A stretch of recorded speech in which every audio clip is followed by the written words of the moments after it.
Hello dear students. അപ്പോൾ നമുക്ക് ഇന്ന് ട്രാൻസ്പോർട്ടേഷൻ എഞ്ചിനീയറിംഗ് 1-ൽ മൊഡ്യൂൾ 5-ൻ്റെ സെക്കൻഡ് പോർഷനാണ് ഡിസ്കസ് ചെയ്യുന്നത്. അപ്പോൾ നമ്മൾ കഴിഞ്ഞ ക്ലാസ്സിൽ എയർപോർട്ട് എഞ്ചിനീയറിംഗിൻ്റെ ഒരു ഇൻട്രൊഡക്ഷൻ പറഞ്ഞിരുന്നു അല്ലേ. അപ്പം അതിൽ ഞാൻ പറഞ്ഞിരുന്നത് നമുക്ക് എയർക്രാഫ്റ്റ് ക്യാരക്ടറിസ്റ്റിക്സ് എന്ന പോർഷൻ ഉണ്ട്, അത് നമുക്ക് അടുത്ത ക്ലാസ്സിൽ ഡിസ്കസ് ചെയ്യാമെന്നാണ് അന്ന് പറഞ്ഞത്. ഓക്കെ, അപ്പോൾ നമുക്ക് ഇന്ന് ആ പറഞ്ഞ എയർക്രാഫ്റ്റിൻ്റെ ക്യാരക്ടറിസ്റ്റിക്സ് എന്തൊക്കെയാണെന്നുള്ളത് നോക്കാം. ഓക്കെ, അപ്പോൾ നമ്മൾ എയർപോർട്ട് ഡിസൈൻ ചെയ്യാൻ അല്ലെങ്കിൽ കൺസ്ട്രക്ട് ചെയ്യാൻ പോകുന്നതിന് മുന്നേ അത് പ്ലാനിങ് ചെയ്യണമെങ്കിൽ നമ്മൾ അങ്ങോട്ട് വരാൻ ചാൻസുള്ള എയർക്രാഫ്റ്റിൻ്റെ ഒക്കെ ക്യാരക്ടറിസ്റ്റിക്സ് അറിഞ്ഞിരിക്കണം. അത് അറിഞ്ഞാൽ മാത്രമേ നമുക്ക് എയർപോർട്ട് എങ്ങനെ പ്ലാൻ ചെയ്യണമെന്ന് അറിയാൻ പറ്റത്തുള്ളൂ. ഓക്കെ, അപ്പം ഇത് ഒരു ഇമ്പോർട്ടൻറ്റ് പോർഷനാണ്. അപ്പം നമുക്ക് നോക്കാം എന്തൊക്കെയാണ് എയർക്രാഫ്റ്റ് ക്യാരക്ടറിസ്റ്റിക്സ് എന്നുള്ളത്. ഓക്കെ, അപ്പം the characteristics of a conventional type aircraft are as follows. അതിൽ ഓരോന്ന് എടുത്ത് പറയുന്നുണ്ട്. Capacity of aircraft, speed of the aircraft, size of aircraft, weight and wheel arrangement of the aircraft, taking off and landing distances, minimum turning radius, minimum circling radius, noise, range, fuel spilling, jet blast, type of propulsion, tire pressure and contact area. Okay, അപ്പോൾ ഇതിലൊരു എത്രയാണ് ഒരു 10 എണ്ണമെങ്കിലും just ഒന്ന് ഒരു 10 മാർക്കിന് അല്ലെങ്കിൽ ഒരു 15 മാർക്കിന് നിങ്ങളുടെ പാർട്ട് സിയിൽ വന്നു കഴിഞ്ഞാൽ എഴുതാൻ അറിയണമെങ്കിൽ ഒരു മിനിമം ഒരു 10 എണ്ണമെങ്കിലും അറിഞ്ഞു വെക്കണമല്ലോ. അപ്പം ഒരു 10 എണ്ണമെങ്കിലും ഇതിൽ പഠിച്ചു വെക്കണം. ഓക്കെ, അപ്പം നമുക്ക് നോക്കാം ഓരോന്നും എന്താണെന്നുള്ളത് ബ്രീഫ്ലി നമുക്ക് നോക്കാം. അത്ര വലിയ ടഫൊന്നും അല്ല, ജസ്റ്റ് എല്ലാത്തിൻ്റെ ആ ഹെഡിങ്സ് ഈ 10 അല്ലെങ്കിൽ 11, 12 ഹെഡിങ്സ് പഠിച്ചാൽ തന്നെ നമുക്ക് കുറച്ച് കാര്യങ്ങളൊക്കെ ഓരോ ഹെഡിങ്ങിൻ്റെ അണ്ടറിൽ എഴുതാനുള്ളത് കിട്ടും. ഓക്കെ, അപ്പം moving on to the first characteristics, അതെന്താണ്? Capacity of the aircraft. Okay, അപ്പം കപ്പാസിറ്റി ഓഫ് എയർക്രാഫ്റ്റിനെ പറ്റി പറഞ്ഞാൽ this will determine the number of passengers, cargo, fuel and baggage that can be accommodated in the aircraft. അല്ലേ, ഒരു aircraft എന്ന് വെച്ചാൽ ഒരു എയ്റോപ്ലെയിൻ്റെ കപ്പാസിറ്റി അറിഞ്ഞാൽ മാത്രമല്ലേ ആ എയർക്രാഫ്റ്റിന് എന്തുമാത്രം പാസഞ്ചേഴ്സിനെ അല്ലെങ്കിൽ അവരുടെ കാർഗോസ് അല്ലെങ്കിൽ ഫ്യൂവൽ അല്ലെങ്കിൽ ബാഗേജ് എന്തുമാത്രം അക്കോമഡേറ്റ് ചെയ്യാൻ പറ്റുമെന്നുള്ളത് അറിയാൻ പറ്റത്തുള്ളൂ അല്ലേ. അതേപോലെ തന്നെ the terminal facilities are planned to receive the aircraft of highest capacity likely to land. Okay, അതേപോലെ തന്നെ ഒരു എയർപോർട്ടിൽ നമ്മൾ കൺസ്ട്രക്ട് ചെയ്യുന്ന ടെർമിനൽ ബിൽഡിംഗ് ഒക്കെ നമ്മൾ കൺസ്ട്രക്ട് ചെയ്യുന്നത് അവിടെ വരാൻ ചാൻസ് ഉള്ള ഏറ്റവും ഹയസ്റ്റ് കപ്പാസിറ്റി ഉള്ള എയർക്രാഫ്റ്റിലെ ആൾക്കാർക്ക് അല്ലെങ്കിൽ ആ എയർക്രാഫ്റ്റിന് വേണ്ട രീതിയിലുള്ള ഫെസിലിറ്റി എല്ലാം ഉൾക്കൊള്ളുന്ന ടൈപ്പ് ഓഫ് ടെർമിനൽ ബിൽഡിങ്സ് ആയിരിക്കും നമ്മൾ എപ്പോഴും ഒരു എയർപോർട്ടിൽ കൺസ്ട്രക്ട് ചെയ്യുന്നത്. അവിടെ വരാൻ ചാൻസുള്ള ഏറ്റവും മാക്സിമം നമ്പർ ഓഫ് ആൾക്കാർക്ക് അക്കോമഡേറ്റ് ചെയ്യാൻ പറ്റുന്ന രീതിയിലുള്ള ഫെസിലിറ്റീസ് എല്ലാം കൊടുക്കുന്ന രീതിയിലായിരിക്കും നമ്മളൊരു എയർപോർട്ട് ഡിസൈൻ ചെയ്യുന്നത്. അപ്പം ഓരോ എയർക്രാഫ്റ്റിൻ്റെ കപ്പാസിറ്റി അറിഞ്ഞു വെക്കണം, എന്നാലേ നമുക്ക് ബാക്കി കാര്യങ്ങളൊക്കെ ചെയ്യാൻ പറ്റത്തുള്ളൂ. ഓക്കെ, അടുത്തത് speed of the aircraft. Okay, the aircraft speed can be defined by air speed and ground speed. Okay, അപ്പോൾ നമ്മൾ എയർക്രാഫ്റ്റിൻ്റെ സ്പീഡിനെ നമുക്ക് on the basis of air speed വെച്ചിട്ടും അല്ലെങ്കിൽ ഗ്രൗണ്ട് സ്പീഡ് വെച്ചിട്ടും നമുക്കത് ഡിഫൈൻ ചെയ്യാം. Okay, the airspeed is defined as the aircraft speed relative to the medium in which it is traveling. Okay, air speed എന്ന് വെച്ചാൽ എയർക്രാഫ്റ്റിൻ്റെ സ്പീഡ് തന്നെയാണ്, പക്ഷെ അത് ഓൺ ദി ബേസിസ് അല്ലെങ്കിൽ on relative to the medium, അത് ഏത് മീഡിയത്തിൽ കൂടെയാണ് മൂവ് ചെയ്യുന്നത് അതിൻ്റെ ഒരു സ്പീഡ് വെച്ചിട്ടാണ് ആ എയർക്രാഫ്റ്റിൻ്റെ സ്പീഡ് നമ്മൾ ഡിഫൈൻ ചെയ്യുന്നത്. ഓക്കെ, ഇനിയിപ്പം ഗ്രൗണ്ട് സ്പീഡ് എന്ന് പറഞ്ഞാൽ അല്ലെങ്കിൽ ക്രൂയിസിങ് സ്പീഡ് എന്ന് വെച്ചാൽ is the aircraft speed relative to the ground through അതിൻ്റെ ആ ഒരു റിലേറ്റീവ് വെച്ചിട്ടാണ് നമ്മൾ എയർ സ്പീഡ് പറയുന്നത് അല്ലെങ്കിൽ എയർക്രാഫ്റ്റ് സ്പീഡ് പറയുന്നത്. ഓക്കെ, അപ്പോൾ അതിൻ്റെ എക്സാമ്പിൾ പറഞ്ഞാൽ for example an aircraft is flying at a ground speed of 600 km/h. Okay, in air having wind velocity of 40 km/h in the opposite direction. Okay, അപ്പം example പറഞ്ഞിരിക്കുന്നത് ground speed 600 km/h പോകുന്ന ഒരു aircraft opposite ആയിട്ട് അതിന് ആ ഒരു എയർക്രാഫ്റ്റിന് opposite ആയിട്ട് വിൻഡിൻ്റെ velocity പറഞ്ഞിരിക്കുന്നത് 40 km/h ആണ്. അങ്ങനെയാണെങ്കിൽ അവിടുത്തെ എയർ സ്പീഡ് എത്രയായിരിക്കും? രണ്ടും ഓപ്പോസിറ്റ് ഡയറക്ഷൻ ആയതുകൊണ്ട് വെലോസിറ്റികൾ രണ്ടും ഓപ്പോസിറ്റ് ഡയറക്ഷൻ ആയതുകൊണ്ട് 600 - 40 560 km/h ആണ് എന്താ അവിടുത്തെ എയർ സ്പീഡ് എന്ന് പറയുന്നത്. ഇനിയും സിമിലർലി ഈ പറഞ്ഞ വിൻഡിൻ്റെ വെലോസിറ്റിയും എയർക്രാഫ്റ്റിൻ്റെ വെലോസിറ്റി ഒരേ ഡയറക്ഷൻ ആണെങ്കിൽ if the wind is blowing in the same direction അവിടുത്തെ സ്പീഡ് എന്താവും? രണ്ടും കൂടെ ആഡ് ചെയ്യേണ്ടി വരും. 600 + 40 640 km/h ആയിരിക്കും. Okay, thus the air speed indicates the speed that the aircraft wing or airfoil encounters. Okay, അപ്പം ഒരു എയർക്രാഫ്റ്റിൻ്റെ വിങ്സ് ഉണ്ടല്ലോ, 2 വിങ്സ് ഉണ്ടല്ലോ ഓരോ എയറോപ്ലെയിനും, അതിൻ്റെ വിങ്സിന് വരുന്ന ആ ഒരു അതിൽ ഇൻഡിക്കേറ്റ് ചെയ്യുന്ന എൻകൗണ്ടർ ചെയ്യുന്ന ആ സ്പീഡിനെയാണ് നമ്മൾ എയർക്രാഫ്റ്റ് സ്പീഡ് എന്ന് പറയുന്നത്. ഓക്കെ, ജസ്റ്റ് അത്ര അറിഞ്ഞാൽ മതി. ഇനിയും ഇത് ഈ കാണിച്ചിരിക്കുന്ന ഫിഗർ എന്ന് പറയുന്നത് എന്താണ്, principal dimensions of N aircraft ആണ്. ഫ്രണ്ട് വ്യൂവിൽ എന്താണ്, വിങ്ങിൻ്റെ സ്പാൻ, ആ ഒരു വിങ്ങിൻ്റെ ടിപ്പ് തൊട്ട് അടുത്ത വിങ്ങിൻ്റെ ടിപ്പ് വരെ അതിനെ വിങ് സ്പാൻ എന്നാണ് പറയുന്നത്. പിന്നെ എന്താണ് കാണിച്ചിരിക്കുന്നത്, പിന്നെ നമുക്കറിയാമല്ലോ, നിങ്ങൾ എയ്റോപ്ലെയിനൊക്കെ ഫിഗർ എല്ലാം കണ്ടിട്ടുണ്ടല്ലോ, പിക്ചറെല്ലാം കണ്ടിട്ടുണ്ട്. അപ്പം എയ്റോപ്ലെയിൻ്റെ ഫ്രണ്ടിൽ ഒരു ടയർ പോലെ കാണാം. അതിന് ഗിയർ എന്നാട്ടോ നമ്മൾ പറയുന്നത്, നോസ് ഗിയർ. നമ്മുടെ നോസ് പോലെ ഏറ്റവും ഫ്രണ്ടിലുള്ള ആ ഒരു ഒറ്റ ടയറിനെ നമ്മൾ നോസ് ഗിയർ എന്ന് പറയുന്നു. ബാക്കിൽ 2 എണ്ണം കാണും, ഒരേ സൈഡ് തന്നെ 2 എണ്ണം അപ്പുറം ഇപ്പുറമായിട്ട് കാണും. അതിനെ നമ്മൾ മെയിൻ ഗിയർ എന്നാണ് പറയുന്നത്. ഓക്കെ, അപ്പം ആ മെയിൻ ഗിയർ തമ്മിലുള്ള ഡിസ്റ്റൻസിന് നമ്മൾ ഗിയർ ത്രെഡ് എന്നാണ് പറയുന്നത്. അതാണ് ഈ ഫിഗറിൽ കാണിച്ചിരിക്കുന്നത്. ഓക്കെ, ബാക്കിലുള്ള 2 വീലിനെ നമ്മൾ മെയിൻ ഗിയേഴ്സ് എന്ന് പറയും. അത് തമ്മിലുള്ള ഡിസ്റ്റൻസിനെയാണ് ഗിയർ ത്രെഡ് എന്ന് വെച്ചിട്ട് ഫിഗറിൽ മാർക്ക് ചെയ്തിരിക്കുന്നത്. ഓക്കെ, പിന്നത്തെ ഫിഗർ എന്താണ്, ഒരു പ്ലാൻ വ്യൂ കാണിച്ചിട്ടുണ്ടല്ലേ. പ്ലാൻ വ്യൂവിൽ ജസ്റ്റ് അവർ മാർക്ക് ചെയ്തിരിക്കുന്നത് ടെയിലിൻ്റെ വിട്ട് കാണിച്ചിട്ടുണ്ട്. പിന്നെന്താണ്, ഓക്കെ, ഒരു സൈഡ് വ്യൂ കാണിച്ചിട്ടുണ്ട്. സൈഡ് വ്യൂവിൽ എന്തൊക്കെ കാണാം, total length of the aircraft കാണാം, പിന്നെ ഹൈറ്റ് കാണാം, പിന്നെ എന്താണ് നോസ് ഗിയർ ഈ അറ്റത്ത് കാണിച്ചിരിക്കുന്നത്, ഏറ്റവും ഫ്രണ്ടിൽ കാണിച്ചിരിക്കുന്നത് നോസ് ഗിയർ. അങ്ങേ അറ്റത്ത് ഒരു സൈഡിലെ ആയതുകൊണ്ട് മെയിൻ ഗിയർ ഒരെണ്ണം നമുക്ക് കാണാം. ഓക്കെ, ആ മെയിൻ ഗിയറും നോസ് ഗിയറും തമ്മിലുള്ള ഡിസ്റ്റൻസ് നമുക്ക് വീൽ ബേസ് എന്ന് പറയാം. ഓക്കെ, ഇതൊക്കെയാണ് എയർക്രാഫ്റ്റിൽ നമ്മൾ സാധാരണ പറയുന്ന ഡയമെൻഷൻസ്. ഓക്കെ, അപ്പം നമുക്ക് അടുത്ത എയർക്രാഫ്റ്റ് ക്യാരക്ടറിസ്റ്റിക്സ് ആയ സൈസ് ഓഫ് ദി എയർക്രാഫ്റ്റിലോട്ട് പോകാം. അതിനുവേണ്ടിയായിരുന്നു നമ്മൾ ഈ പറഞ്ഞ ഡയമെൻഷൻസ് എല്ലാം അതിൻ്റെ ഫിഗേഴ്സ് എല്ലാം പറഞ്ഞത്. ഓക്കെ, അപ്പം figure illustrates the definitions of principal dimensions of an aircraft. They are as follow. Okay, ഓരോന്നും പറയുവാണ്. ആദ്യത്തത് ഫ്യൂസലേജ് ലെന്ത്.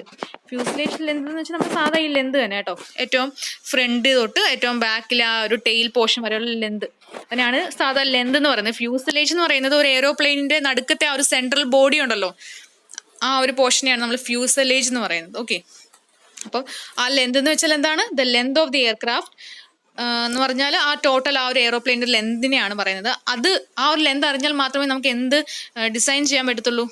ടാക്സി വേയുടെ കേഴ്സിൽ എന്തുമാത്രം വൈഡനിങ് കൊടുക്കണം, അതേപോലെ ആപ്രോൺസ്, ഹാങ്ങേഴ്സ് ഒക്കെ ഇല്ലേ, ഇതെല്ലാം നമ്മൾ എന്താണ് കമ്പോണൻസ് ഓഫ് ആൻ എയർപോർട്ട് പറഞ്ഞ ടേംസ് ആണ്. ആപ്രോൺസ് എന്ന് പറഞ്ഞാൽ എയർക്രാഫ്റ്റ് കുറച്ച് നേരത്തേക്ക് പാർക്ക് ചെയ്യുന്നതും അല്ലെങ്കിൽ എന്തെങ്കിലും റിപ്പയറിംഗ് വർക്ക് ചെയ്യണമെങ്കിൽ ഹാങ്ങേഴ്സ് യൂസ് ചെയ്യുന്നതൊക്കെ നമ്മൾ പറഞ്ഞിരുന്നു. ഓക്കെ, അപ്പോൾ അതിൻ്റെയൊക്കെ എന്താണ് സൈസ് ഡിസൈഡ് ചെയ്യണമെങ്കിൽ ആ എയർപോർട്ടിൽ വരുന്ന ഏറ്റവും വലിയ എയർക്രാഫ്റ്റിൻ്റെ എന്തറിയണം, ലെന്ത് അറിയണം അല്ലേ. അത്രയേ ഉള്ളൂ ഈ ഒരു ടേം. ഇപ്പോൾ ഫ്യൂസലേജ് ലെന്ത് അറിഞ്ഞാൽ മാത്രമേ നമുക്ക് ഡിസൈഡ് ചെയ്യാൻ പറ്റത്തുള്ളൂ ടാക്സി വേയുടെ വൈഡനിങ് എന്തുമാത്രം ആയിരിക്കണം, ആപ്രോൺസിൻ്റെയും ഹാങ്ങേഴ്സിൻ്റെയും സൈസ് എത്ര ആയിരിക്കണം എന്നുള്ളത്. ഓക്കെ, അടുത്തത് ഗിയർ ത്രെഡ്. ഗിയർ ത്രെഡ് എന്ന് വെച്ചാൽ എന്തായിരുന്നു, മെയിൻ ഗിയറുകൾ തമ്മിലുള്ള ഡിസ്റ്റൻസ് അല്ലേ. It is the distance between the main gear and it governs the minimum turning radius of the aircraft. Okay, main ഗിയറുകൾ തമ്മിലുള്ള ഡിസ്റ്റൻസ് ആണ്. പിന്നെ അത് അറിഞ്ഞാൽ മാത്രമേ നമുക്ക് ഒരു എയർക്രാഫ്റ്റിൻ്റെ ടേണിംഗ് റേഡിയസ് എങ്ങനെ ആയിരിക്കണം, അല്ലെങ്കിൽ ഒരു എയർപോർട്ടിൽ എത്തിയ ഒരു എയർക്രാഫ്റ്റ് ഉണ്ടല്ലോ, അത് ചിലപ്പോൾ ഒന്ന് തിരിയണമായിരിക്കും, അത് ഓപ്പോസിറ്റ് ഡയറക്ഷനിലായിരിക്കും ഇനിയും ചിലപ്പം ടേക്ക് ഓഫ് ചെയ്ത് പോകുന്നത്. അപ്പോൾ ആ സമയത്ത് തിരിയണമെങ്കിൽ അതിനൊരു ടേണിംഗ് ചെയ്യണം അല്ലേ.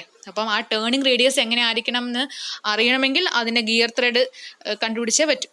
ഓക്കെ, അടുത്തത് ഹൈറ്റ് എന്നൊരു പാർട്ടാണ്. ഹൈറ്റ് എന്ന് പറയുമ്പം ഹൈറ്റ് അറിഞ്ഞാൽ മാത്രമേ നമുക്ക് ഹാങ്ങറിൻ്റെ ഗേറ്റ് അത് എന്തുമാത്രം ഹൈറ്റിൽ വേണം ഹാങ്ങർ ഡിസൈൻ ചെയ്യാൻ, അതേപോലെ തന്നെ ഹാങ്ങറിനുള്ളിൽ ഓരോ ഇൻസ്റ്റോളേഷൻസ് കാണും റിപ്പയറിംഗ് ഒക്കെ ചെയ്യാൻ വേണ്ടി. അപ്പോൾ അതിൻ്റെയൊക്കെ ഒരു ഹൈറ്റ് അറിയണമെങ്കിൽ എയർക്രാഫ്റ്റിൻ്റെ ഹൈറ്റ് ആദ്യം അറിഞ്ഞു വെക്കണം അല്ലേ. അടുത്തത് ടെയിൽ വിഡ്ത്ത്. ഓക്കെ, അപ്പം ആ ടെയിൽ വിഡ്ത്ത് അറിഞ്ഞാൽ മാത്രമേ നമുക്ക് പാർക്കിംഗ് അല്ലെങ്കിൽ ആപ്രോൺസിൻ്റെ ഒക്കെ സൈസ് ഡിസൈഡ് ചെയ്യാൻ പറ്റത്തുള്ളൂ. പിന്നെ എന്താണ് വീൽ ബേസ്. എന്ന് വെച്ചാൽ എന്താണെന്ന് ഞാൻ പറഞ്ഞത്, നോസ് ഗിയറും മെയിൻ ഗിയറും തമ്മിലുള്ള ആ ഒരു ഡിസ്റ്റൻസ് അത് അറിഞ്ഞാൽ മാത്രമേ നമുക്ക് ടാക്സി വേയുടെ മിനിമം റേഡിയസ് ചെയ്യാൻ പറ്റത്തുള്ളൂ. Last one wing span. Okay, wing span അല്ലേ, വിങ് സ്പാൻ അറിഞ്ഞാൽ മാത്രമേ നമുക്ക് ടാക്സി വേയുടെ വിഡ്ത്ത്, പിന്നെ clearance distance between the 2 parallel traffic ways. അടുത്തടുത്ത് ഒരു എയ്റോപ്ലെയിൻ പോവുകയാണെങ്കിൽ രണ്ടും തമ്മിൽ അതെന്താണ് ഒരു കൊളാപ്സ് ഉണ്ടായിരിക്കാൻ വേണ്ടി ഒരു മിനിമം ക്ലിയറൻസ് ഡിസ്റ്റൻസ് വേണ്ടി വരും അല്ലേ. അപ്പോൾ അത് അറിയണമെങ്കിൽ ഈ പറഞ്ഞ വിങ് സ്പാൻ അറിഞ്ഞിരിക്കണം. പിന്നെ ആപ്രോൺസിൻ്റെ സൈസൊക്കെ അറിയണം അല്ലേ. ആപ്രോൺസിൻ്റെ സൈസ് അറിഞ്ഞാൽ മാത്രമേ നമുക്കത് പ്രോപ്പറായിട്ട് ഡിസൈൻ ചെയ്യാൻ പറ്റത്തുള്ളൂ. അപ്പം വിങ്ങിൻ്റെ സ്പാൻ പോയിട്ട് കറക്റ്റായിട്ട് മെഷർ ചെയ്തില്ലെങ്കിൽ നമ്മൾ വലിയ കാര്യത്തിന് ഹാങ്ങർ അല്ലെങ്കിൽ ആപ്രോൺ ഡിസൈൻ ചെയ്യും. നമ്മുടെ ഈ ഹാങ്ങറും അല്ലെങ്കിൽ എന്തിനാണ്, ഈ പ്ലെയിൻ കുറച്ച് നേരത്തേക്ക് പാർക്ക് ചെയ്യാൻ ആയിട്ടാണല്ലോ. അപ്പം അതിനകത്തോട്ട് ഈ ഒരു വിങ് സ്പാൻ കയറിപ്പോയില്ലെങ്കിൽ നമ്മൾ പണിത് ഫുൾ വേസ്റ്റ് ആയി പോകത്തില്ലേ. അപ്പം നമ്മുടെ എയർപോർട്ടിൽ വരാൻ ചാൻസുള്ള ഏറ്റവും ഹയസ്റ്റ് കപ്പാസിറ്റി ഉള്ള എയർക്രാഫ്റ്റിൻ്റെ ഈ ഡിസ്റ്റൻസും ലെന്തും ഹൈറ്റും എല്ലാം കറക്റ്റായിട്ട് അറിഞ്ഞാൽ മാത്രമേ നമുക്ക് വേണ്ട പോർഷൻസ് എല്ലാം ഡിസൈൻ ചെയ്യാൻ പറ്റത്തുള്ളൂ. ഓക്കെ, അതാണ് regarding the size of aircraft. ഇനി moving on to weight and wheel അറേഞ്ച്മെൻറ്റിനെ പറ്റി പറഞ്ഞാൽ, വെയിറ്റ് എന്ന് പറയുന്നതും ഒരു ഇമ്പോർട്ടൻറ്റ് മേജർ ഫാക്ടർ തന്നെയാണ്. ഒരു റൺവേ കാര്യം, റൺവേയിലോട്ടാണല്ലോ എയർക്രാഫ്റ്റ് വന്ന് ലാൻഡ് ചെയ്യുന്നതും എയർക്രാഫ്റ്റ് റൺവേ ത്രൂ മൂവ് ചെയ്തിട്ടാണല്ലോ ടേക്ക് ഓഫ് ആകുന്നത്. അപ്പം ഈ റൺവേ എന്തുമാത്രം തിക്നെസ് കൊടുക്കണം, റൺവേ എന്തുമാത്രം ലെന്തിൽ കൊടുക്കണം എന്നൊക്കെ ഡിസൈഡ് ചെയ്യുന്നത് വെയിറ്റ് ഓഫ് ദി എയർക്രാഫ്റ്റ് ആണ്. ഓക്കെ, അതെങ്ങനെയാണെന്ന് വെച്ചാൽ, hence it is necessary to understand the components of aircraft which make up its weight during take off and landing. അപ്പം എന്തൊക്കെ ചേരുമ്പോഴുള്ള വെയിറ്റ് കാരണമാണ് ടേക്ക് ഓഫ് ചെയ്യാനും അല്ലെങ്കിൽ ലാൻഡ് ചെയ്യുമ്പോഴും അതിനെ ബാധിക്കുന്ന വെയിറ്റുകൾ ഏതൊക്കെയാണെന്നുള്ളത് അപ്പം നമ്മൾ അറിഞ്ഞു വെക്കണം. ഓക്കെ, ഇനിയും അതിൻ്റെ വീൽ അറേഞ്ച്മെൻറ്റിനെ പറ്റി പറഞ്ഞാലും സിമിലർ റോള് തന്നെയാണ്. എയർക്രാഫ്റ്റിൻ്റെ വീൽ അറേഞ്ച്മെൻറ്റ് പ്രോപ്പർ ആയാൽ മാത്രമേ അവിടെ ലാൻഡിങ്ങും അതേപോലെ തന്നെ ടേക്ക് ഓഫും ഒക്കെ പ്രോപ്പറായിട്ട് നടക്കത്തുള്ളൂ. ഓക്കെ, അപ്പം ഈ വെയിറ്റിനെ പറ്റി പറയുമ്പം different types of weight of aircraft നമ്മൾ ക്ലാസിഫൈ ചെയ്തിട്ടുണ്ട്. അതിൽ ഫസ്റ്റ് വൺ ആണ് maximum gross take off wait. Okay, maximum gross take off wait അതെന്താണെന്ന് വെച്ചാൽ, it is the design load of airport payments and is the maximum load which the aircraft is certified to carry during the takeoff. Okay, aircraft take off ചെയ്യുന്ന സമയത്ത് ആ ഒരു എയർക്രാഫ്റ്റിന് എടുക്കാൻ പറ്റുന്ന ഏറ്റവും മാക്സിമം ലോഡിനെയാണ് maximum gross take off weight എന്ന് പറയുന്നത്. അത് വെച്ചിട്ടാണ് നമ്മൾ പേയ്മെൻ്റ് ഒക്കെ ഡിസൈൻ ചെയ്യുന്നത്. ആ ഒരു പേയ്മെൻറ്റ് വരാൻ ചാൻസുള്ള ഏറ്റവും മാക്സിമം ലോഡ് വെച്ചിട്ട്. ഓക്കെ, ഇനി മാക്സിമം സ്ട്രക്ചറൽ ലാൻഡിങ് വെയിറ്റ് എന്ന് വെച്ചാൽ, it is the difference between the gross take off wait and the weight of the fuel consume during the trip. Okay, gross wait ഉണ്ടല്ലോ, take off wait ഉണ്ടല്ലോ, അതിൽ നിന്ന് ആ ഒരൊറ്റ ട്രിപ്പിന് വേണ്ടി വരുന്ന ഫ്യൂവലിന് ഒരു വെയിറ്റ് കാണുമല്ലോ, അത് അതിനൂടെ മൈനസ് ചെയ്യുന്ന വാല്യൂ ആണ് സ്ട്രക്ചറൽ ലാൻഡിങ് വെയിറ്റ് എന്ന് പറയുന്നത്. ഓക്കെ,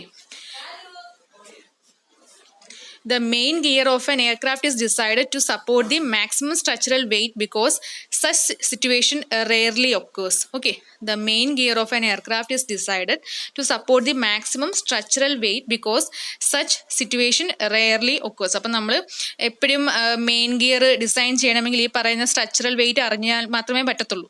ഓക്കെ, പിന്നെ for example, if an aircraft starts trouble immediately after takeoff, the pilot has to carefully return the aircraft to the airport and it should be manipulated that the maximum landing weight is not exceeded. Okay, അപ്പം in case നമുക്ക് take off ചെയ്യുമ്പോൾ തന്നെ പൈലറ്റിന് തോന്നുന്നു എന്തോ ഒരു പ്രശ്നമുണ്ടെന്ന് തോന്നിക്കഴിഞ്ഞാൽ അപ്പം തന്നെ ആ ടേക്ക് ഓഫ് ചെയ്ത എയർക്രാഫ്റ്റിനെ നമ്മൾ ലാൻഡ് ചെയ്യണം. അപ്പം ലാൻഡ് ചെയ്യുമ്പോൾ ഉണ്ടാകുന്ന ആ വെയിറ്റ് എന്ന് പറയുന്ന ഒരു മിനിമം ഒരു ലിമിറ്റ് പറയുന്നുണ്ടായിരിക്കും. ആ വെയിറ്റിലും കൂടാൻ പാടില്ല, ആ ഒരു മാക്സിമം ലിമിറ്റ് എക്സീഡ് ചെയ്യാൻ പാടില്ല. ഓക്കെ, അടുത്തത് operating empty weight. Okay, operating empty weight എന്ന് വെച്ചാൽ the weight of an aircraft including crew and all the necessary gear required for flight is known as operating MD weight. എന്താണ്? weight of an aircraft including crew and all the necessary gear required for flight. അപ്പം ഒരു ഫ്ലൈറ്റിൽ വേറെ ഒന്നുമില്ല, വേറെ പാസഞ്ചേഴ്സോ അല്ലെങ്കിൽ ഫ്യൂവലോ ഒന്നുമില്ല, അല്ലാതെ ഉള്ള ക്രൂസ് ഉണ്ടല്ലോ, ക്രൂ ആൾക്കാർ, അവിടുത്തെ ആ ഒരു എയർക്രാഫ്റ്റിനുള്ളിലുള്ള വർക്കേഴ്സും, അതല്ലാതെ ആ ഒരു എയർക്രാഫ്റ്റിലുള്ള ബാക്കി അറേഞ്ച്മെൻറ്റിൻ്റെ വെയിറ്റ് അല്ലാതെ ഉള്ള വെയിറ്റ്, ജസ്റ്റ് ആ വെയിറ്റുകൾ മാത്രമേ ഉൾക്കൊള്ളുന്നതിനെ മാത്രമാണ് നമ്മൾ ഓപ്പറേറ്റിംഗ് എം ഡി വെയിറ്റ് എന്ന് പറയുന്നത്. അതിൽ ഫ്യൂവലിൻ്റെ വെയിറ്റ് വരത്തില്ല, അല്ലാതെ നമ്മൾ പാസഞ്ചേഴ്സിൻ്റെ വെയിറ്റും വരത്തില്ല, അല്ലാതെയുള്ള എം ഡി വെയിറ്റിനെയാണ് നമ്മൾ ഓപ്പറേറ്റിംഗ് എം ഡി വെയിറ്റ് എന്ന് പറയുന്നത്. It does not include payload or fuel. Okay, for a passenger aircraft the operating weight will not be constant but it will depend upon the seating arrangement. Okay, അപ്പോൾ ഒരു passengers use ചെയ്യുന്ന aircraft ആണെങ്കിൽ operating weight എപ്പോഴും constant ആയിരിക്കില്ല. അത് അതിനുള്ളിലുള്ള ആ ഒരു ഗിയറിൻ്റെയും നോസ് ഗിയറിൻ്റെയൊക്കെ വെയിറ്റ് അതിനൊക്കെ ഡിപ്പെൻഡ് ചെയ്യും, ക്രൂസിൻ്റെയൊക്കെ വെയിറ്റിനെ ഡിപ്പെൻഡ് ചെയ്യും. ഓക്കെ, ഇനി അടുത്തത് ആണ് പേലോഡ്. പേലോഡ് എന്താണ്? പൈസ കൊടുത്ത് എയർക്രാഫ്റ്റിലോട്ട് കയറുന്ന ആൾക്കാരുണ്ടല്ലോ, അങ്ങനെ കയറുന്ന ആൾക്കാരുടെ എല്ലാവരുടെയും കൂടെ ലോഡിനെയാണ് നമ്മൾ പേലോഡ് എന്ന് പറയുന്നത്. The payload is the total revenue producing load. നമുക്ക് ആ ഒരു എയർക്രാഫ്റ്റ് ത്രൂ എയർപോർട്ട് അതോറിറ്റിക്ക് ഒരു റവന്യൂ കിട്ടുന്നുണ്ട്, അതിനെയാണ് അങ്ങനെ ഉണ്ടാകുന്ന പ്രൊഡ്യൂസ് ചെയ്യുന്ന ലോഡിനെയാണ് പേലോഡ് എന്ന് പറയുന്നത്. It includes the weight of the passengers, their baggage, mail and cargo etcetera. Okay, ഇതെല്ലാം കൂടെ ചേരുന്നതാണ് പേലോഡ് എന്ന് പറയുന്നത്. ഓക്കെ, അടുത്തത് സീറോ ഫ്യൂവൽ വെയിറ്റ്. അതെന്താണ്? It is the weight above which all additional weight must be fuel so that when the aircraft is in flight the bending moment at the junction of the wing and fuselage do not become excessive. Okay, zero fuel weight എന്ന് വെച്ചാൽ it is the weight above which all the additional weight must be fuel.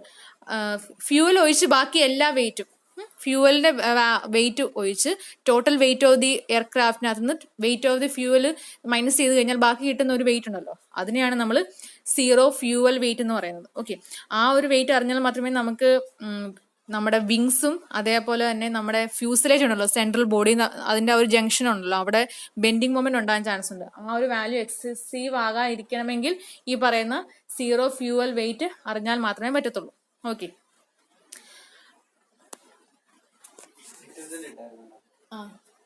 ഞാൻ പറഞ്ഞ okay. അടുത്തതാണ് അടുത്ത aircraft ക്യാരക്ടറിസ്റ്റിക്സിലോട്ട് പോകുന്നതിന് വേണ്ടി നമുക്ക് അറിഞ്ഞു വെക്കേണ്ട കുറച്ച് കാര്യങ്ങളാണ് ഈ ഇപ്പൊ പറഞ്ഞ നമ്മുടെ വെയിറ്റ് ഒക്കെ ഉണ്ടല്ലോ. അപ്പം അതിന്റെ ഒരു ഡിസ്ട്രിബ്യൂഷൻ എങ്ങനെയാണെന്നുള്ളത്. അപ്പോൾ എയർക്രാഫ്റ്റിന്റെ ടൈപ്പും ഈ പറയുന്ന വെയിറ്റിന്റെയും ഡിഫറെന്റ് ഐറ്റംസും കൊടുത്തിട്ടുണ്ട്. അതിന്റെ ഒരു വാല്യൂ റേഞ്ച് ആണ്. ജസ്റ്റ് ഇത് അറിഞ്ഞു വെച്ചാൽ മതി, കാണാൻ പഠിക്കണമെന്നല്ല, ഒരു വ്യത്യാസം മനസ്സിലാക്കി വെക്കാനാണ്. അപ്പം ഒരു എയർക്രാഫ്റ്റ് ടൈപ്പ് ഷോർട്ട് റേഞ്ച് ഒക്കെ ആണെങ്കിൽ 66 എന്നൊരു വാല്യൂ ആയിരിക്കും. യൂണിറ്റ് കൊടുത്തിട്ടില്ല കേട്ടോ ഇവര്, ജസ്റ്റ് നിങ്ങൾ വാല്യൂ അങ്ങ് ഓർത്ത്, ഇപ്പോൾ 100 kg വെച്ചിട്ട് അങ്ങ് ഓർത്താൽ മതി. 66 kg ആയിരിക്കും. പേലോഡ് എന്ന് പറയുമ്പം ഇച്ചിരി കുറയും. ട്രിപ്പ് ഫ്യൂവൽ, ഓക്കെ, ഒരു ട്രിപ്പ് പോകാൻ വേണ്ടി വരുന്ന ഫ്യൂവൽ ആണ് കേട്ടോ, FUEL എന്നാണ്. പിന്നെ ഫ്യൂവൽ റിസർവ്, അതിൻ്റെ ഒക്കെ വാല്യൂസ് കൊടുത്തിട്ടുണ്ട്. അതുപോലെ ലോങ് റേഞ്ച്, കുറേ ദൂരം പോകുന്ന അല്ലെങ്കിൽ കുറേ കപ്പാസിറ്റി ഉള്ള ഒരു എയർക്രാഫ്റ്റ് ആകുമ്പോൾ അതിൻ്റെ വാല്യൂവിൽ വരുന്ന വ്യത്യാസം നോക്കിയാൽ മതി. അപ്പം വാല്യൂ കൂടി പോകുന്നതിൻ്റെ ഒരു വ്യത്യാസം നമുക്ക് കാണാൻ പറ്റും. ഓക്കെ, ഇനി അടുത്തത് അറിയേണ്ടതാണ് ട്രിപ്പ് ഫ്യൂവൽ. അപ്പോൾ ഈ ഒരു ടേബിൾ നമ്മൾ ട്രിപ്പ് ഫ്യൂവൽ എന്ന് കണ്ടല്ലേ.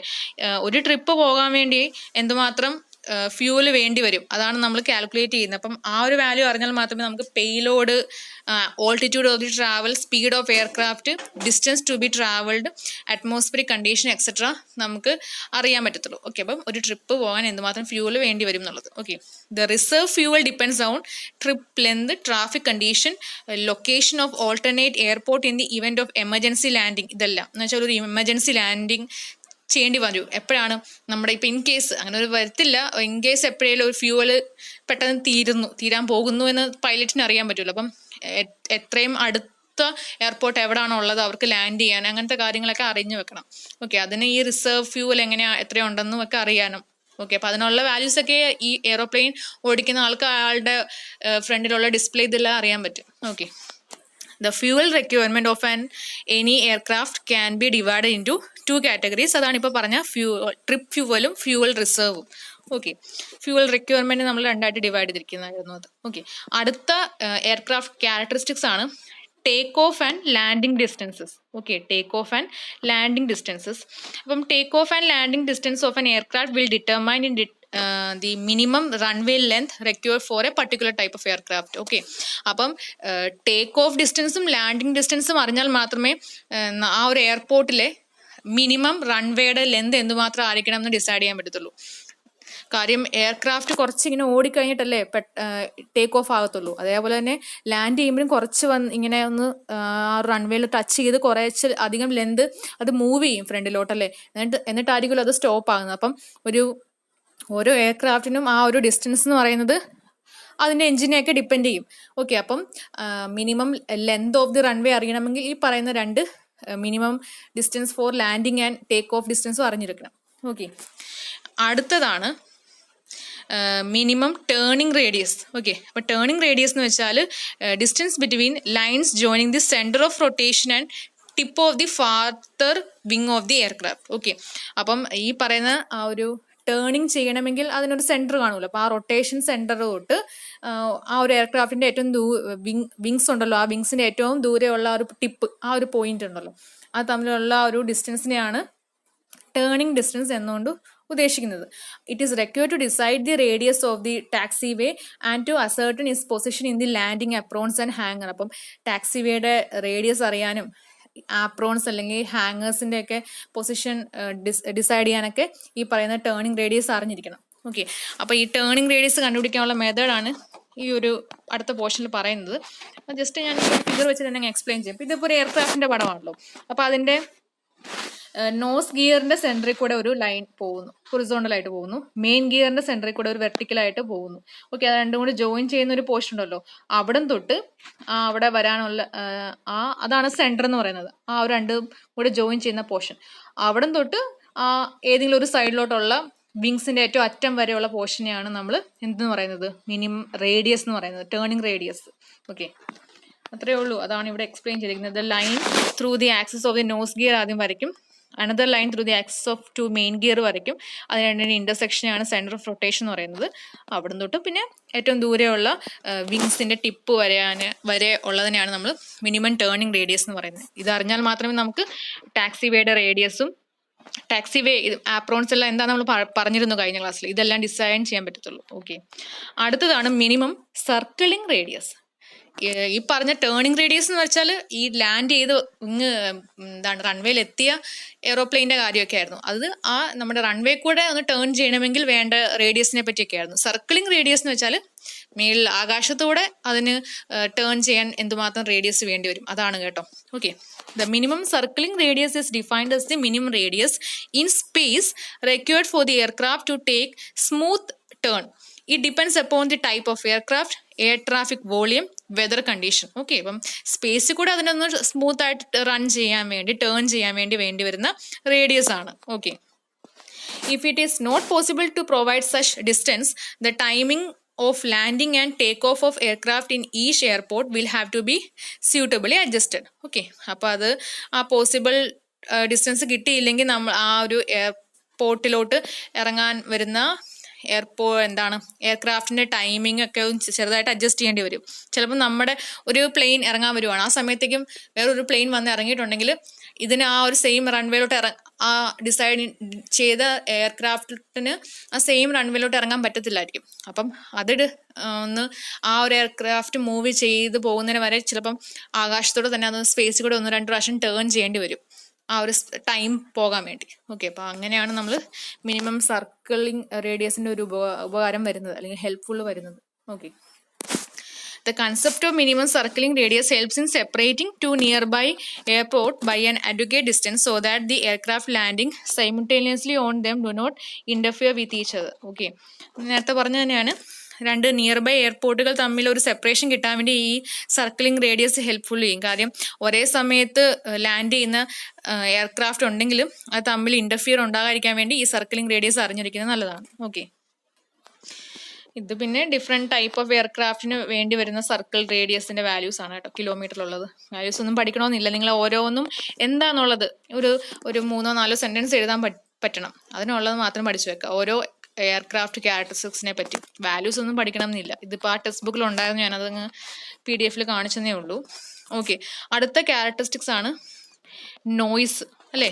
ഒരു ഇമ്പോർട്ടൻറ്റ് ക്യാരക്ടറിസ്റ്റിക്സ് തന്നെയാണ്. എയ്റോപ്ലെയിൻ പോകുമ്പോൾ നല്ലൊരു നമുക്ക് ഡിസ്റ്റർബിങ് നോയ്സ് തന്നെയാണ് ഒരു എയർപോർട്ടിലെ ആൾക്കാർക്കും അതേപോലെ തന്നെ എയർക്രാഫ്റ്റിനുള്ളിൽ ഇരിക്കുന്ന ആൾക്കാർക്കും അതൊരു ബുദ്ധിമുട്ടുണ്ടാകുന്ന സൗണ്ട് തന്നെയാണ് ഉണ്ടാകുന്നത്, നോയ്സ് തന്നെയാണ് ഉണ്ടാകുന്നത്, അല്ലേ?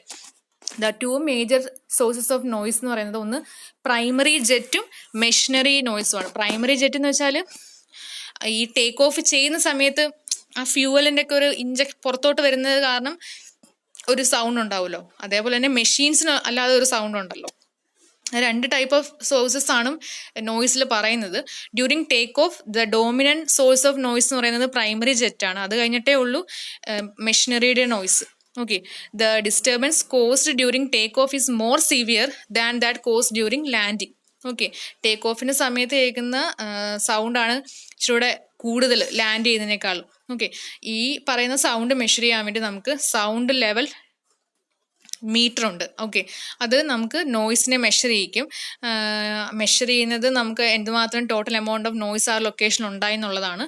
ഡെസിബിൾ DBയിലായിരിക്കും കിട്ടുന്നത്. ഓക്കെ, ഫോർ കോംപ്ലക്സ് നോയ്സസ് ഒക്കെ ഉള്ളിടത്ത് എയർക്രാഫ്റ്റ് വരുമ്പോഴേക്കും നമ്മൾ ഓവറോൾ സൗണ്ട് അല്ലെങ്കിൽ പ്രഷർ ലെവലൊക്കെ മെഷർ ചെയ്യേണ്ടി വരും. ഇപ്പം നമ്മൾ ഇതിനെല്ലാം കൂടെ ഒരു ടേമിൽ റെപ്രസെൻ്റ് ചെയ്യിക്കാൻ നോക്കും. ഓക്കെ, അതിനെയാണ് നമ്മൾ പെർസീവ്ഡ് നോയ്സ് ലെവൽ ഇൻറ്റൻസിറ്റി എന്ന് പറയുന്നത്, PN/dB.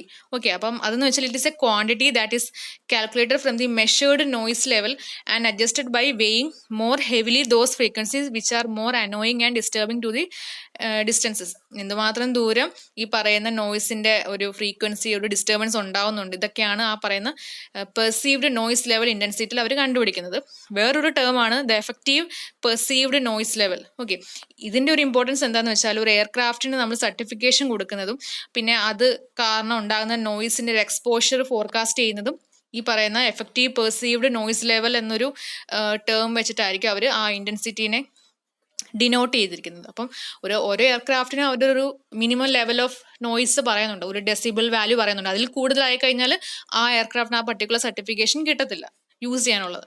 ഓക്കെ, ഇപ്പോഴത്തെ ഒരു മോഡേൺ ടെക്നോളജിയിൽ എന്തുമാത്രം സൗണ്ട് കുറയ്ക്കാൻ പറ്റും എന്നുള്ളതാണ് നോക്കുന്നത്. അപ്പം കൂടുതൽ ത്രസ്റ്റ് അല്ലെങ്കിൽ ഫോഴ്സ് കൊടുത്തിട്ട് ഏറ്റവും കുറവ് സൗണ്ട് എത്തിക്കാനുള്ള മോഡേൺ ടെക്നോളജിയൊക്കെ ഇപ്പോൾ യൂസ് ചെയ്ത് വരുന്നുണ്ട്. ഓക്കെ, നോയ്സ്ലെസ് ആയിട്ടുള്ള എന്താണ് മെഷീൻസ്, കുറച്ചുകൂടെ ക്വയറ്റ് ആയിട്ടുള്ള മെഷീൻസ് ഒക്കെ ഫ്യൂച്ചറിൽ ഉണ്ടാകാൻ ചാൻസ് ഉണ്ട്. അധികം സൗണ്ട് ഉണ്ടാകാതെ എയർക്രാഫ്റ്റ് ടേക്ക് ഓഫ് ചെയ്യാൻ പറ്റുന്നതും ലാൻഡ് ചെയ്യാൻ പറ്റുന്നുള്ള മെഷീൻസും എൻജിൻസ് ഒക്കെ ഇപ്പം ഡിസൈൻ ചെയ്യാൻ നോക്കുന്നുണ്ട്.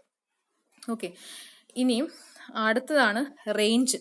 ഓക്കെ, റേഞ്ച് എന്ന് വെച്ചാൽ the distance that an aircraft can fly without refuelling is known as range. Okay, refuelling ചെയ്യാതെ ഒരു എയർക്രാഫ്റ്റിന് മൂവ് ചെയ്യാൻ പറ്റുന്ന distance. Okay, payload is an important factor which influence the range of an aircraft. Okay, in general range is decreased, the payload is increased. Okay, എന്ന് വെച്ചാൽ ഈ പറയുന്ന ഫ്യൂവലിന്റെ amount കുറയുമ്പോഴേക്കും ആ range കുറയുമല്ലോ, ആ സമയത്ത് നമുക്ക് കൂടുതൽ ആൾക്കാരെ കയറ്റാൻ പറ്റുകയും പേലോഡ് അവിടെ കൂട്ടാൻ പറ്റുകയും ചെയ്യും. Okay, the relation between payload and range is also affected by factors such as meteorological condition during flight, speed, പിന്നെ ഫ്യൂവൽ, അവിടുത്തെ വിൻഡ് വെലോസിറ്റി, ഫ്ലൈറ്റിന്റെ ഓൾട്ടിറ്റ്യൂഡ്, ഇതിനൊക്കെ ഡിപ്പെൻഡ് ചെയ്യും. ജസ്റ്റ് റേഞ്ച് എന്താണെന്നുള്ളത് മാത്രം അറിഞ്ഞു വെക്കുക.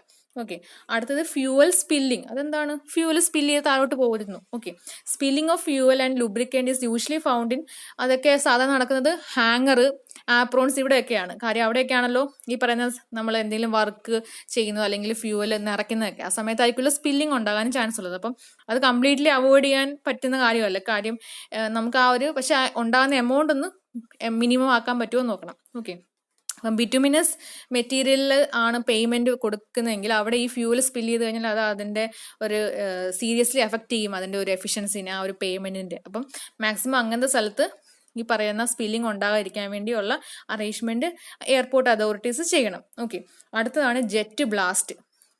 അതെന്താണെന്നത്? Turbo jet and turbo prop aircraft eject ചെയ്യുമല്ലേ ഹോട്ട് എക്സോസ്റ്റ് ഗ്യാസസ് ഹൈ വെലോസിറ്റിയിലായിരിക്കും അത് ടേക്ക് ഓഫ് ചെയ്യുമ്പോഴൊക്കെ. അപ്പം ദാ വെലോസിറ്റി എന്ന് പറയുന്നത് 300 km/h ഒക്കെ വരെ ആയിരിക്കും. അപ്പം അത് ബോർഡ് ചെയ്യുന്ന എയർക്രാഫ്റ്റിലുള്ള പാസഞ്ചേഴ്സിനും ഒരു ഇൻകൺവീനിയൻസ് തന്നെയാണ് ഉണ്ടാക്കുന്നത്. അപ്പം ഇപ്പോഴൊക്കെ അവർ several type of blast fences എന്ന് വെച്ചാൽ ആ ഒരു ചൂട് ഹോട്ട് എക്സോട്ട് ഗ്യാസസിന്റെ എഫക്റ്റ് അധികം വരാതിരിക്കാനുള്ള ബ്ലാസ്റ്റ് ഫെൻസസ് ഒക്കെ അവൈലബിൾ ആയിട്ടുണ്ട്. അതെല്ലാം അറേഞ്ച് ചെയ്തിട്ടുള്ള എൻജിൻസ് ആണ് ഇപ്പം വരാറുള്ളത്. ഓക്കെ, അപ്പം അധികം ആ ഒരു സ്മോക്ക് വരാതെ അതിനെ ഡൈവേർട്ട് ചെയ്ത് വിടാൻ നോക്കും. ഓക്കെ, ആ ഒരു ജെറ്റ് ബ്ലാസ്റ്റ് ഫെൻസസ് ഒക്കെ യൂസ് ചെയ്ത് കഴിഞ്ഞാൽ. ഓക്കെ, ലാസ്റ്റ് വൺ ആണ് ടൈപ്പ് ഓഫ് പ്രൊപ്പൽഷൻ. ഓക്കെ, അപ്പം ടൈപ്പ് ഓഫ് പ്രൊപ്പൽഷൻ എന്ന് പറഞ്ഞാൽ ഏത് ടൈപ്പ് ഓഫ് എഞ്ചിൻ ആണ് യൂസ് ചെയ്യുന്നത് എന്നുള്ളതാണ്. അപ്പോൾ okay, the method of propulsion adopted for a particular aircraft എന്ന് പറയുന്നത് അതിന്റെ സൈസ്, അതിന്റെ speed, weight carrying capacity, noise അവിടെ ഉണ്ടാകാൻ ചാൻസ് ഉള്ള മാക്സിമം നോയ്സ്, സർക്കിളിംഗ് റേഡിയസ്, ഇതിനെയൊക്കെ ഡിപ്പെൻഡ് ചെയ്യും. ഓക്കെ, അപ്പം ഈ പറഞ്ഞതൊക്കെയാണ് എയർക്രാഫ്റ്റ് ക്യാരക്ടറിസ്റ്റിക്സ്. അപ്പം നിങ്ങൾ ഇന്ന് എഴുതേണ്ടത് ഇതിലെ എനി 3 എയർക്രാഫ്റ്റ് ക്യാരക്ടറിസ്റ്റിക്സ് നിങ്ങൾ എന്താണ് നിങ്ങളുടെ ലെക്ചർ നോട്ടായിട്ട് എഴുതുക. ബാക്കി എക്സാമിന് പഠിക്കണം കേട്ടോ. ഫുൾ മാക്സിമം 10 ആണെങ്കിലും പഠിക്കണം. കാര്യം 10 മാർക്കിനോ 15 മാർക്കിനൊക്കെ ചോദിച്ചു കഴിഞ്ഞാൽ എഴുതണമെങ്കിൽ മാക്സിമം അത്രയും പോയിന്റ്സ് എഴുതണം, എണ്ണത്തിനെ പറ്റി എഴുതണം. ഓക്കെ, അപ്പോൾ ഇന്നത്തെ ലെക്ചർ നോട്ട് നിങ്ങൾ ഈ പറഞ്ഞ ക്യാരക്ടറിസ്റ്റിക്സിലെ എനി 3 പോയിന്റ് ഔട്ട് ചെയ്ത് എഴുതുക. ഓക്കെ, ഞാൻ ആ ഒരു question what are the different characteristics of aircraft എന്ന് വെച്ചിട്ടും കൊടുക്കും. അപ്പം നിങ്ങൾ എല്ലാം ലിസ്റ്റ് ചെയ്യുക, എന്നിട്ട് എക്സ്പ്ലെയിൻ എനി 3 എന്ന് പറഞ്ഞിട്ട് ഒരു ക്വസ്റ്റ്യൻ ഞാൻ ലിൻവേസിൽ കൊടുത്തേക്കാം. ഓക്കെ, പിന്നെ ഞാൻ ഈ PDF ഷെയർ ചെയ്യുമ്പോഴേ നിങ്ങൾക്ക് എയർപോർട്ട് സൈറ്റ് സെലക്ഷൻ പറഞ്ഞിട്ട് നമ്മൾ കഴിഞ്ഞ ക്ലാസ്സിലെ വീഡിയോയിൽ പറഞ്ഞു പോയതാ. അറ്റ്മോസ്ഫിയറിക് ആൻഡ് മെട്രോളജിക്കൽ കണ്ടീഷൻ, അങ്ങനെ കുറേ ക്യാരക്ടറിസ്റ്റിക്സ് നമ്മൾ പറഞ്ഞു പോയതാണ്. അപ്പോൾ അതിന് ജസ്റ്റ് ഒരു ഡീറ്റെയിൽഡ് നോട്ട് നിങ്ങൾക്ക് വേണമെങ്കിൽ ഈ ഒരു PDF നോക്കാം കേട്ടോ. സെയിം കാര്യങ്ങളൊക്കെ തന്നെയാണ്, ഡീറ്റെയിൽഡ് ആയിട്ടുള്ള ഒരു ടെക്സ്റ്റ് ബുക്ക് നോട്ടാണിത്. ഓക്കെ, നിങ്ങൾക്ക് വേണമെങ്കിൽ അത് നോക്കാം. ഇത് ഇനിയും പറഞ്ഞു പോകുന്നില്ല, കാര്യം നമ്മൾ കഴിഞ്ഞ ക്ലാസ്സിൽ ഡിസ്കസ് ചെയ്ത് തന്നെയാണ്. നിങ്ങൾക്ക് വേണമെങ്കിൽ ഈ നോട്ട് നോക്കാവേ, ഞാൻ ഷെയർ ചെയ്തേക്കാം. ഓക്കെ, എന്നിട്ട് ലെക്ചർ നോട്ട് ഞാൻ പറഞ്ഞ ഏതെങ്കിലും 3 ക്യാരക്ടറിസ്റ്റിക്സ് എഴുതുക, എല്ലാം ലിസ്റ്റ് ഔട്ട് ചെയ്യണം, എന്നിട്ട് അതിൽ ഏതെങ്കിലും 3 എക്സ്പ്ലെയിൻ ചെയ്യാം. ഓക്കെ, എന്തെങ്കിലും ഡൗട്ട് ഉണ്ടെങ്കിൽ ചോദിക്കുക. ജസ്റ്റ് ഓരോന്നും എന്താണെന്നുള്ളത് മാത്രം അറിഞ്ഞാൽ മതി. കാര്യം ഒരു തിയറി ആയിട്ട് വരുന്ന ക്വസ്റ്റ്യൻ ആയിരിക്കും ഇതിൽ നിന്ന് വരുന്നത്. അപ്പം ഓരോന്നും എക്സ്പ്ലെയിൻ ചെയ്യണം. ഓരോ ക്യാരക്ടറിസ്റ്റിക്സിനെ പറ്റി ഒരു 3-4 സെന്റൻസ് എഴുതാൻ പറ്റണം. ഓക്കെ, ഒന്നും വിട്ടുപോകാതെ പഠിക്കണം, അത്രേ ഉള്ളൂ.